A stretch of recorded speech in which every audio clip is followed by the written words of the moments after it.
पाकिस्तान एक ऐसा देश जहां लोकतंत्र बार बार आता है लेकिन सत्ता कभी बदलती हुई दिखाई नहीं देती। क्योंकि वहां चुनाव होते हैं, प्रधानमंत्री बदलते हैं, सरकारें गिरती हैं, लेकिन एक चीज हमेशा स्थिर रहती है और वो है पाकिस्तानी सेना की ताकत। अब पाकिस्तान के भीतर से ही एक ऐसी आवाज उठी है जिसने पूरी दुनिया का ध्यान अपनी तरफ खींच लिया है। सिंधी राष्ट्रवादी संगठन JSMM के प्रमुख शफी बुरफत ने पाकिस्तान की सेना पर बेहद गंभीर आरोप लगाए हैं। उन्होंने कहा है पाकिस्तान में असली सत्ता जनता के पास नहीं, सेना के पास है। और इतना ही नहीं, उन्होंने पाकिस्तानी शासन व्यवस्था को कठपुतली सिस्टम तक बता दिया। यानी चेहरे बदलते रहे हैं लेकिन डोर कहीं और से हिलाई जाती है। शफी बुरफत का दावा है पाकिस्तान की सेना सिर्फ सुरक्षा संस्थान नहीं रही, बल्कि उसने राजनीति, न्यायपालिका, मीडिया और अर्थव्यवस्था तक पर नियंत्रण बना लिया है। और यही वजह है कि पाकिस्तान में लोकतंत्र कभी पूरी तरह मजबूत नहीं हो पाया। अब सवाल उठता है, आखिर पाकिस्तान में सेना इतनी ताकतवर कैसे बनी? इसकी शुरुआत होती है पाकिस्तान बनने के कुछ साल बाद से, जब वहां राजनीतिक स्थिरता बढ़ने लगी। कमजोर सरकारें, आर्थिक संकट और सत्ता संघर्ष। इसी माहौल में सेना ने खुद को देश बचाने वाली ताकत के रूप में पेश किया। फिर धीरे धीरे सेना सिर्फ सीमाओं तक सीमित नहीं रही, बल्कि सत्ता के केंद्र तक पहुंच गई। और फिर आया वो दौर जब पाकिस्तान में पहली बार खुलेआम सैन्य शासन लागू हुआ। जनरल अयूब खान, फिर यावा खान, फिर जिया उल हक और बाद में परवेज मुशर्रफ। एक के बाद एक सैन्य शासकों ने पाकिस्तान पर राज किया और हर बार तर्क वही दिया गया, देश खतरे में है। लेकिन आलोचकों का कहना है असल में सेना ने खुद को पाकिस्तान की सबसे बड़ी राजनीतिक ताकत बना लिया। शफी बुरफत ने भी इसी तरफ इशारा किया है। उनका कहना है पाकिस्तान में चुनी हुई सरकारें सिर्फ दिखावा है, असली फैसले कहीं और लिए जाते हैं और अगर कोई नेता सेना की लाइन से हटता है तो उसका राजनीतिक भविष्य खत्म कर दिया जाता है। पाकिस्तान का इतिहास भी कुछ ऐसा ही दिखाता है। कभी प्रधानमंत्री को बर्खास्त किया गया, तो कभी अदालतों के जरिए अयोग्य ठहराया गया, तो कभी भ्रष्टाचार के मामलों में फंसा दिया गया। नवाज शरीफ से लेकर इमरान खान तक लगभग हर बड़ा नेता किसी न किसी मोड़ पर सेना से टकराव के बाद कमजोर पड़ता दिखाई दिया। और यही वजह है कि पाकिस्तान में एक मशहूर लाइन बार बार सुनाई देती है, हर देश के पास सेना होती है लेकिन पाकिस्तान की सेना के पास एक देश है। अब ये बयान सिर्फ मजाक नहीं माना जाता, बल्कि कई विश्लेषक इसे पाकिस्तान की वास्तविक सत्ता संरचना बताते हैं। शफी बुरफत ने अपने बयान में एक और बड़ा आरोप लगाया। उन्होंने कहा पाकिस्तानी सेना लंबे समय से धार्मिक कट्टरवाद और आतंकवादी संगठनों को संरक्षण देती रही है। ये आरोप नया नहीं है। दुनिया के कई देशों और अंतर्राष्ट्रीय रिपोर्टों में भी पाकिस्तान पर ऐसे सवाल उठते रहे हैं।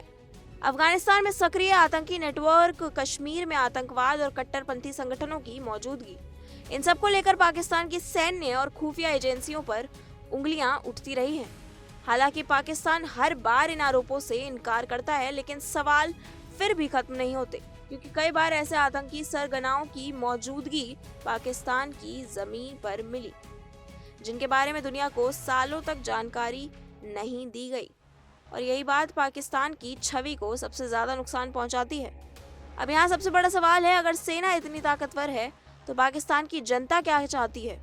असल में पाकिस्तान के अंदर भी दो तरह की सोच मौजूद है। एक वर्ग ऐसा है जो सेना को देश की सबसे संगठित और मजबूत संस्था मानता है और उसे लगता है कि राजनीतिक नेता भ्रष्ट हैं और सेना ही देश को टूटने से बचा सकती है। लेकिन दूसरा वर्ग कहता है जब तक सेना राजनीति से दूर नहीं होगी तब तक पाकिस्तान में असली लोकतंत्र नहीं आ सकता। और इसी सोच का प्रतिनिधित्व शफी बुरफत जैसे लोग कर रहे हैं, जो खुलकर सैन्य व्यवस्था की आलोचना कर रहे हैं। लेकिन पाकिस्तान में सेना के खिलाफ बोलना आसान नहीं माना जाता। कई पत्रकार, मानवाधिकार कार्यकर्ता और राजनीतिक कार्यकर्ता पहले भी दबाव, गिरफ्तारी और धमकियों की शिकायत करते रहे हैं। कुछ लोग अचानक गायब हो गए तो कुछ लोगों को देश छोड़ना पड़ा। और यही वजह है कि पाकिस्तान में फ्री स्पीच यानी अभिव्यक्ति की आज़ादी को लेकर भी लगातार सवाल उठते रहे हैं। अब बात करते हैं पाकिस्तान की अर्थव्यवस्था की।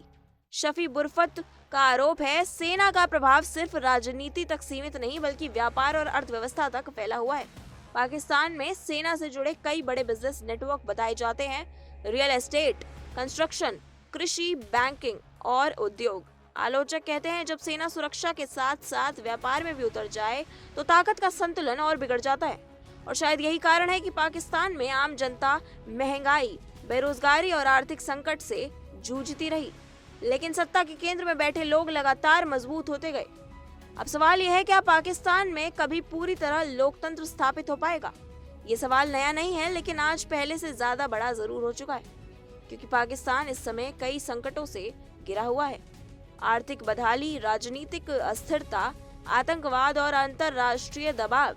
ऐसे में अगर सत्ता संघर्ष और बढ़ता है तो उसका असर सिर्फ पाकिस्तान तक सीमित नहीं रहेगा, पूरा दक्षिण एशिया प्रभावित हो सकता है।